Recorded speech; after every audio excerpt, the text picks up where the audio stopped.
I just had a great time keynoting for the Raleigh Education Trust. I gave my talk, A Comedian's Guide to Authentic Connection.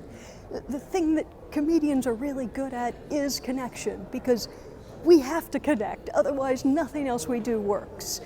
In fact, it's so bad, it's not called failing, it's called dying. There's 3 things we have to do every time we get on stage. Connect quickly, engage fully, and leave them wanting more. Think about what those skills could do for you or for your team, what they can do for teachers in education, what they can do for sales, what they could do for you as a speaker. So if you think having those skills and being able to use them really fluidly would help you or your organization, book me. Come on, where else did you think this thing was going? Book me.